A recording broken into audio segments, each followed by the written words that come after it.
ఏదైనా కానీ ఇంకొక 4 రోజుల్లో దిశానిర్దేశం జరగబోతా ఉంది. సో కొంత పోరైతే కనపడతా ఉంది. హోరాహోరీగా ఎవరి అస్త్రం వాళ్ళు ఉపయోగిస్తూ ఉన్నారు అన్ని పార్టీలకు సంబంధించి. ఎక్కడికక్కడ కొంత బీఆర్ఎస్ వర్సెస్ కాంగ్రెస్ అల్లర్లు కనపడతా ఉన్నాయి, గొడవలు కనపడతా ఉన్నాయి.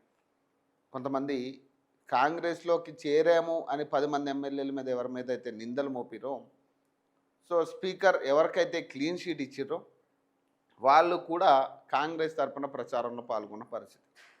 సో అడిగితే ఇక మాకు కాంగ్రెస్ అభ్యర్థి గెలవాలని ఉంది కాబట్టి కాంగ్రెస్కి సపోర్ట్ చేస్తున్నాం, మేము బీఆర్ఎస్లోనే ఉన్నామని సమాధానం ఇస్తున్నారు. సో కడియం శ్రీహరి కూడా కాంగ్రెస్ కండువా కప్పుకొని ప్రచారం చేసిన పరిస్థితి. సో ఇట్లాంటి టైట్ ఫైట్ కనపడతా ఉంది. So BJP, BRS, Congress. So BJP కూడా కొంత సీరియస్గా తీసుకున్నట్టుగా కనపడతా ఉంది ఈ మున్సిపల్ ఎన్నికల్లో. ప్రధానంగా కొన్ని ఏరియాల్లో సో బీజేపీ ఖచ్చితంగా గెలవాలని నిశ్చయించుకున్నట్టుగా కనపడతా ఉంది. సో ప్రధానంగా ఈ వార్తలే కనపడతా ఉన్నాయి. నార్త్లో బీజేపీతో, సౌత్లో బీఆర్ఎస్తో కాంగ్రెస్ ఫైట్ అట.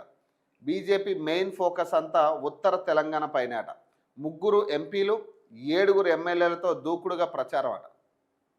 నిజామాబాద్, కరీంనగర్, మంచిర్యాల కార్పొరేషన్లో జాతీయ పార్టీలు డి అంటే డి అంటున్నాయి. మంత్రులు సహా పూర్తి క్యాడర్తో మోహరించిన కాంగ్రెస్ దక్షిణ తెలంగాణలో తిరుగులేని శక్తిగా అధికార పార్టీ. ఇక్కడ 100% మున్సిపాలిటీలే లక్ష్యంగా వ్యూహాలట.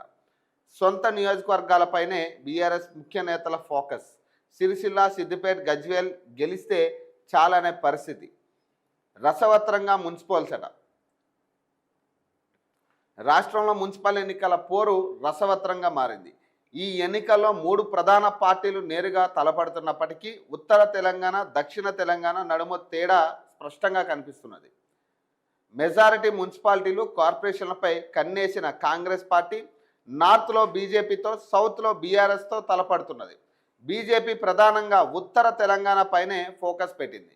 ఇక్కడ పార్టీకి ఉన్న 3 ఎంపీలు 7 ఎమ్మెల్యేల సాయంతో ప్రచారంలో దూకుడు పెంచింది.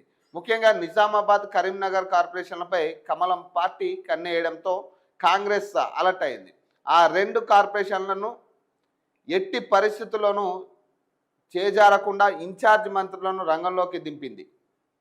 వ్యూహాత్మకంగా పావులు కదుపుతున్నది. బీజేపీ మున్సిపల్ ఎన్నికల మేనిఫెస్టో రిలీజ్ అట.